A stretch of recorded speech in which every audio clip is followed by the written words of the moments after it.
Everyone, it's Leanne with Lovely Scrappin', and I'm here with part one of two videos that I've created for the start to finish process of my mixed media canvas collage. So right now what I did was I just quickly traced down my photo so I have an idea where I want it, and now I sort of have a vision of a tree trunk going up the entire side of this canvas. So I've taken some Mod Podge mat, put down a layer, and then just crinkled up some tissue paper, just like any kind of tissue paper, you know, when you pack gifts and stuff like that.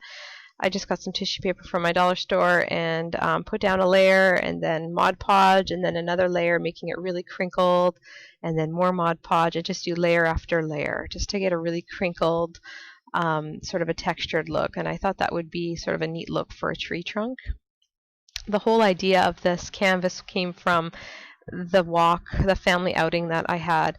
And it was November, beautiful fall day, gorgeous sunshine, like gorgeous maple trees and leaves everywhere. It was just absolutely beautiful day, and my hubby and I took pictures of our family, and the picture I'm using my hubby took of me standing under a maple tree. So that's where I got the idea to do this, where I've got a tree trunk and then branches, and then I've also taken some leaves and stuff from our little outing, and you'll watch me add that to this project as well. So this project is called Sweet November. And now I'm going to create some branches using some smaller strips of tissue paper. And this canvas is 16 inches by 20 inches, you guys, so it's pretty big, so it's really hard to get it all on screen, so I do have to move it around a lot to make sure I am on screen for the most part. But there will be times where I'm not fully on screen, and I apologize. It's just really hard to work a start to finish video with such a big project. And so that's kind of what it looks like with the branches. I realized that my picture was too high up, so I'm just going to retrace it a little bit lower. And now I'm going to add more texture. So I've taken some cheesecloth, and I'm just going to cut out the center of the cheesecloth so that I can place my picture in the center and have the edges of the cheesecloth overlapping the outer edges of my picture. So that's sort of what I'm doing right now.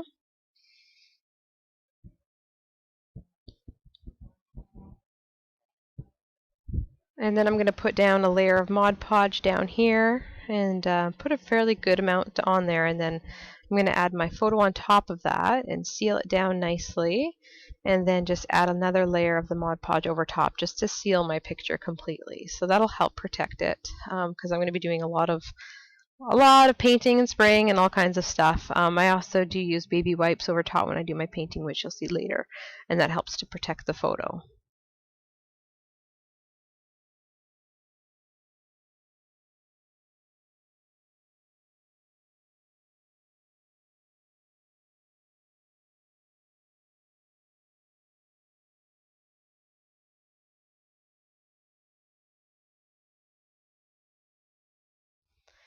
So right now I'm just sealing down that cheesecloth with the Mod Podge, and I'm kind of bringing in the edges to make it crinkled and waved, and using my fingers to sort of make it crinkled looking. And then when that dries, it's just got this amazing texture to it.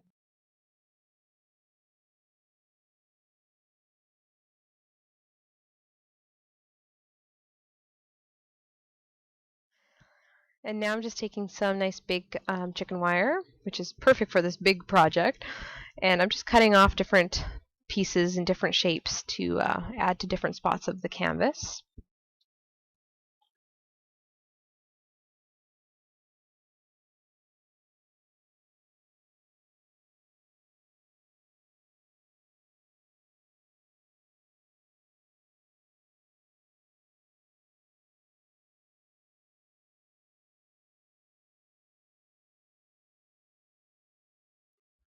There you can see the different pieces that I've cut out.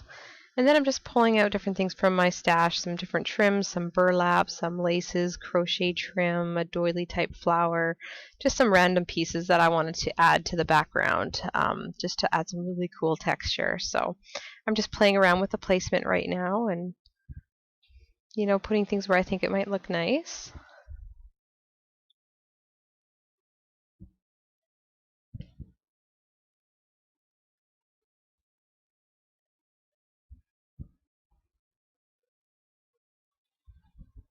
And then after I like where everything is, I'm just gonna seal it all down with Mod Podge again. I must have gone through an entire tub of this Mod Podge mat. It's wonderful. I love it. It is a bit stinky though, so I like to kind of make sure I've got doors open, the window open a little bit so I don't, pass out. It's nothing like E6000 though, but it is a little bit smelly. I really love this one that I'm putting down right now. It almost looks like it's got like skeleton leaf type of look with the vines in it.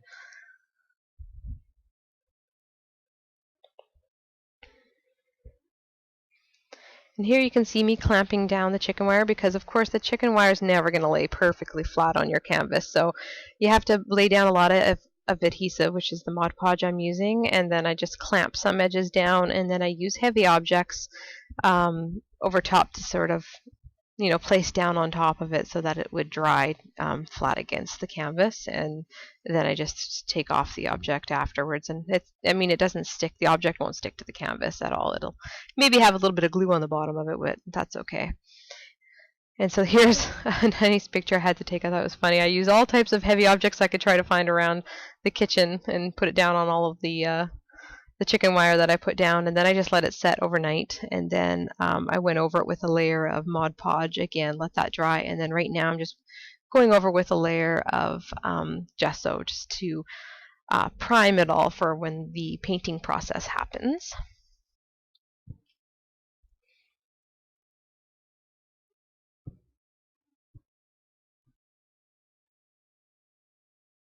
And so that's kind of what it's looking like, all nice and white. You can see the texture that all of that tissue paper gave. It's so cool. I'm really happy with the way that turned out.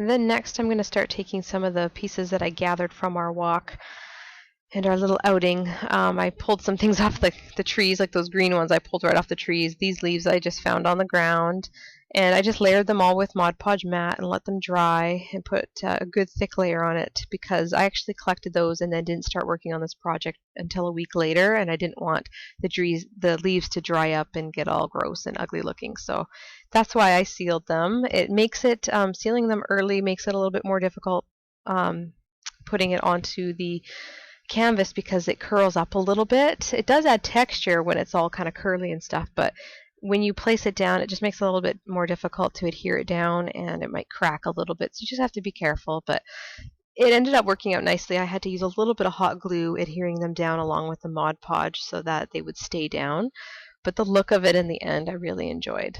A lot of them end up getting covered up, but I know that they're there, and I know that some of them do show the edges, and you can definitely tell that they're leaves. So I really liked how that turned out, especially the green ones. The texture that those give, or that those gave afterwards when I sprayed them, and that the way the color took to them. Oh, it turned out really cool. I was quite happy with it. I was a little bit skeptical doing this, you guys, but again, I'm learning, and I really wanted to experiment with different things. So I thought, why not give it a whirl? It's going to be mine. It's not going to be anybody else's, so I'll be the one staring at it. And I'll know, all the imperfections of it, but that's okay. That's all part of art. That's why, you guys, I know it may seem intimidating, but I just did it. Just go with it and just, come up with different things as you go along. Don't be afraid. Just glue it down and, just don't go into it with no fear. That's all. That's the advice I can give. I know it's a little overwhelming, it can seem at times, but it's so much fun, you guys, getting into it like this, and just coming up with ideas on what you're going to do next. And I mean, the entire look of it, I sort of had an idea of where I was going, but the look of it, I just kind of went with the flow, and that's how it ended up being. So here's just a quick picture of the leaves and everything down with the Mod Podge on it, and then right after that dried, I just did a little bit more layering, and then you're going to see me, go over it with another layer of gesso. So here, this was another piece I actually picked from a bush, and I thought it was really cool. It was actually more of a frosty white, but then when I sealed it with Mod Podge, it turned green. But I still like the look of it. The branched type look was pretty cool. So, and again, adding some more green pieces there and some leaves. And then I've got part of a puffy daisy there, and then the very top there, that peach rose is, I think, from Prima. So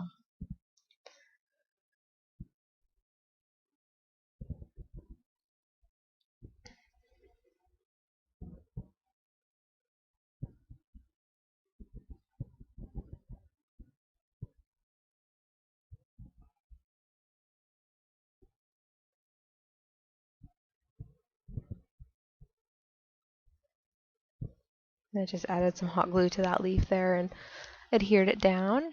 I will go over it again with some more Mod Podge to seal it all down, which is what I'm going to do right now. I really wanted to make sure that those leaves were sealed well with Mod Podge. And now I'm taking my gesso and I'm just going to go over everything with gesso and give it a good whitewash look and get it all prepared for adding more elements and then eventually painting.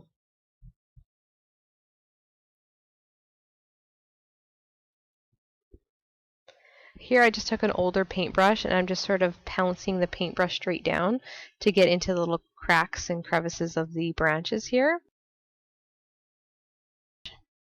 And here I'm just adding just half of a flower there. And I'm just painting that Prima flower all white just because there's a lot of dimension to it. I thought I'd do it ahead of time. And here I'm just sort of measuring the pieces of the thick twine that I want to lay down here in a little bit. And the twine will just add some cool texture to the tree trunk area. So I'm just drying it up with my heat tool.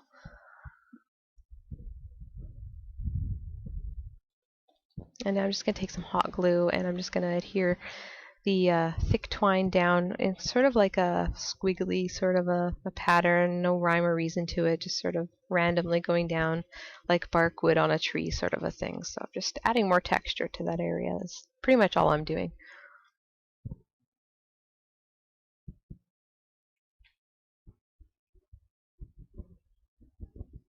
Here I'm just decided I wanted to add another piece up at the top, so I just cut that out and adhering it down.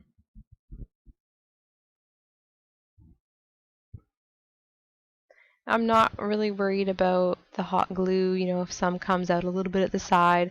Really, if anything, it's just going to add more texture when the paint goes on. You're not even going to be able to know that that's hot glue coming out there because there's so much texture on this. There's going to be tons of elements all over the place, so the little imperfections like hot glue coming out of some areas, you're not even going to know really. People might think, oh, is that a bead or something, you know, like you just don't know because it ends up getting painted. So that's the fun part of the painting, you guys.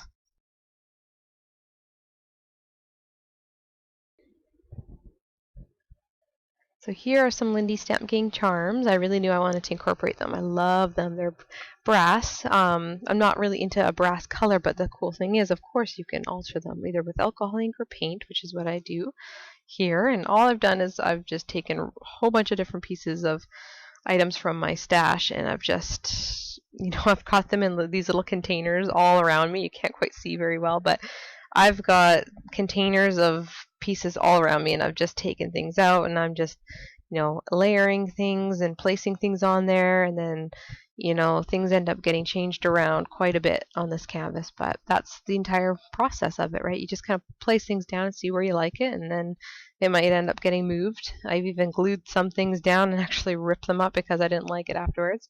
Here I added the rest of the flower because I decided I liked the entire flower on there instead of 3/4 of it. So,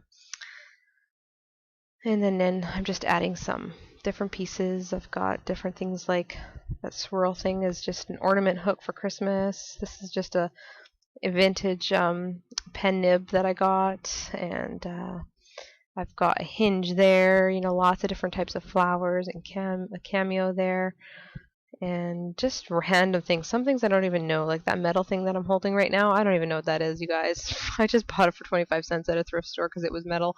I'm like, oh, that'll look good on a collage. So really, just you guys can find anything. And I even found that round thing at the bottom of the screen, so you can't quite see the entire thing, but it's just below the hinge and in between the lock there, and that round piece is just the top of a concentrated can, you know, of the concentrated juice that you can buy in the frozen food section of the grocery store, and after we made the juice I just saved the lid because I thought it was cool. So I added it to the collage. I actually saved it a long time ago, not knowing what I would ever use it for, but I mean, that's the fun thing about saving things, you guys. You never know, and then you can use anything in this kind of a project, so just save whatever you guys want. You may think it's trash, but just save it, like bottle caps and the pull tabs from like cans and stuff. Just save it all, because you could totally incorporate it into a cool project.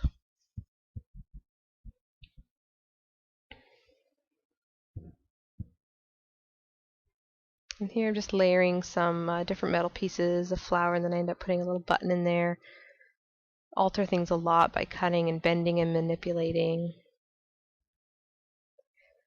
So pretty much for this video, just this part here that you're seeing, I'm just playing around with placement, and you're going to want to check out part 2 that's coming up here. The link will be posted down below, you guys, so be sure to check out part 2, and that is going to be the part where, of course, the finishing touches start to happen with all of the elements on there, the gluing, and the painting and spraying. So, and you'll also see a slideshow at the end of part 2 of the completed collage. So anyways, guys, thanks so much for watching. Here's a quick picture of just what I've done so far, and part 2 will show the rest.